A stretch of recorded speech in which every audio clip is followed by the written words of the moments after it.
walk into the kitchen, you saw the look on my face, you saw the look on my had to get out of this place. I sense something I've never seen before. When you put on the pineapple, we couldn't be friends. Yuk, balik lagi bersama saya di channel K Kuadrat. Jadi, seperti biasa di video kali ini saya akan sedikit sharing-sharing lagi mengenai magang ke Jepang. Nah, kemarin-kemarin ada yang ngobrol ke saya. Dia ngobrol mengenai yang program magang setahun. Jadi, dia pengen tahu mengenai minusnya kalau magang setahun itu apa aja. Jadi di video kali ini saya akan membahas mengenai hal itu. Perlu kalian ketahui juga, saya dulu itu kesini itu hanya program magang setahun. Tapi sekarang sudah 2 tahun lebih, mau ke 3 tahun. Saya ada di Jepang di sini. Nah, kalau masalah itu nanti saya cerita di lain waktu aja. Yang saya akan bahas ini mengenai program magang setahun. Itu minusnya apa saja. Jadi kita kan sebelum pergi ke Jepang kita perlu belajar dulu. Belajar bahasa. Nah, dalam belajar bahasa ini kita butuh waktu sekitaran 6 bulanan. Jadi untuk yang magang setahun itu mungkin waktunya begitu terbuang gitu, terbuang percuma. Pendidikannya aja setengah tahun misalkan, 6 bulanan kan, setengah tahun. Ke Jepangnya hanya setahun, jadi ya agak sedikit gimana ya, terbuang waktunya gitu. Sayang gitu kalau ini mah, masalah ini. Nah oke, tapi saya mohon maaf ya, saya video hanya bisa gini doang. Hanya rekam buat seperti ini, ala kadarnya aja. Oke, kita lanjut lagi. Yang kedua, ini kan pas datang ke Jepang, kita itu enggak langsung bekerja. Jadi kita belajar dulu, belajar mengenai kehidupan di sini, cara buang sampah, terus cara bersepeda, dan lain-lain.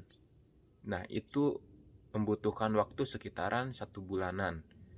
Dulu itu saya 1 bulan lah. Kalau sekarang mungkin beda lagi. Saya nggak tahu berapa bulannya, nggak tahu sebulan, nggak tahu 2 minggu. Tapi mungkin sekarang ada sedikit berbeda ya.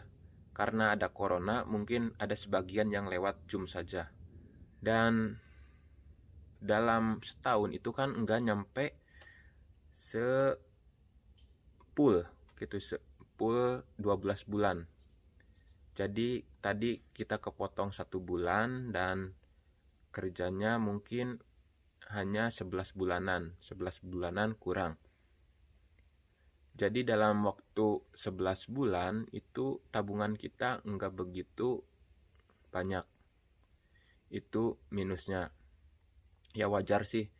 Apalagi di tahun pertama itu banyak sekali pengeluaran. Misalkan ada di sini kan musimnya beda-beda. Jadi tiap musim kita banyak keperluan. Jadi itu yang membuat kita agak sedikit boros, dan ditambah di tahun-tahun pertama kita pengennya main gitu. Pengen tahu lebih dalam lagi tentang lingkungan di Jepang, pengen ke sana, pengen kemari. Intinya ya pengen punya pengalaman lah main di Jepang itu. Itu yang membuat kita agak sedikit boros. Jadi dalam setahun itu mungkin kita hanya bisa nabung cuma 70 jutaan lah. 70 jutaan itu udah normal, standar lah kalau setahun. Nah, ditambah lagi itu kan 70 juta setahun. Ditambah lagi sebelum berangkat, kalau kita belum bayar, misalkan dicicil, kita kan kesini ada biaya gitu. Saya dulu juga kesini ada biaya 20 juta kalau magang setahun. Kalau yang 3 tahun 30 juta. Itu kan 20 juta kita harus melunasinya pas kerja di sini. Jadi tabungan kita tambah berkurang. Itu resikonya. Tapi balik lagi kepada kalian. Misalkan kalian pengen kesini hanya sebatas cari pengalaman, ya silahkan ambil. Barangkali pas di sini udah setahun misalkan, terus tiba-tiba pengen lanjut, betah gitu, kerjanya enak, ya lingkungannya enak. Jadi intinya pengen nambah lagi ke sini. Ya otomatis kalian harus ikut JLPT N4, harus punya N4 minimal dan SSW untuk lanjut ke program TG. Itu yang kalau orangnya pengen tetap di sini misalkan. Seperti saya misalkan di sini kan, saya di sini cuma setahun. Pengen nyoba doang misal awalnya. Kemudian pas dipikir-pikir, wah enak di sini kerja. Jadi kita harus punya JLPT N4 untuk ikut ke PISA TG. Syarat PISA TG N4 sama SSW. Nah, kita lanjut lagi. Apa lagi ya? Tadi yang pertama masalah waktu. Pas pendidikan itu terbuang. Ya sayang maksudnya ya. Magangnya setahun, pendidikannya setengah tahun. Jadi mau banyak terbuang gitu. Yang kedua, masalah tabungan nggak begitu banyak.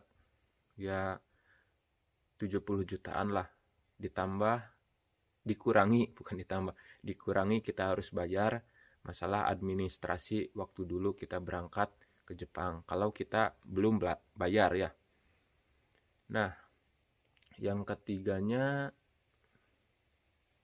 ya mungkin buat kalian yang pengen lanjut lagi, misalkan udah setahun, pengen lanjut lagi lah. Enak gitu kerja di sini. Ya itu wajib kalian punya minimal N4 untuk lanjut ke PISA TG gitu. Nah, itu aja sih menurut saya.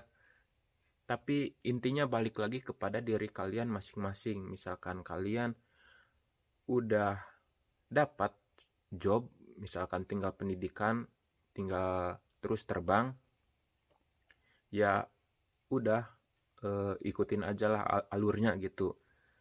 Walaupun setahun juga gak apa-apa. Barangkali kalian ada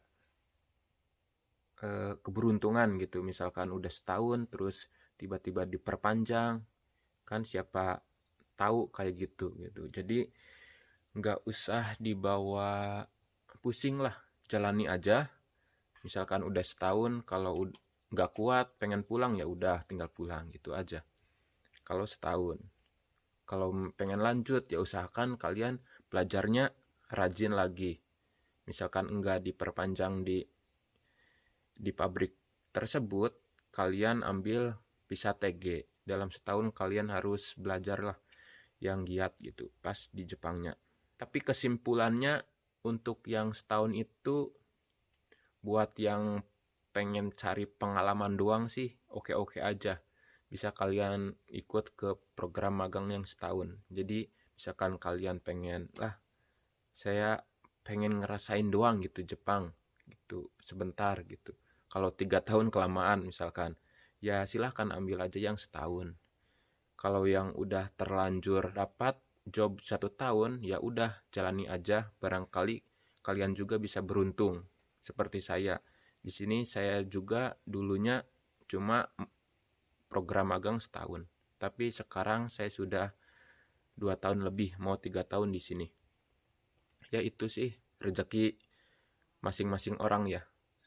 Jadi gak usah dipikirin. Nanti juga ada kebagian keberuntungan buat kalian. Kalian juga mudah-mudahan beruntung juga bisa lanjut terus di sini gitu.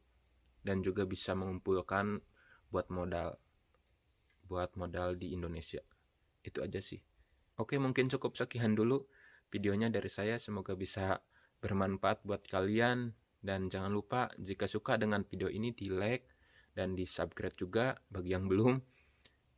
Dan mohon dibagikan juga ke akun sosial media kalian agar orang lain juga bisa mengetahui apa yang kalian ketahui di sini.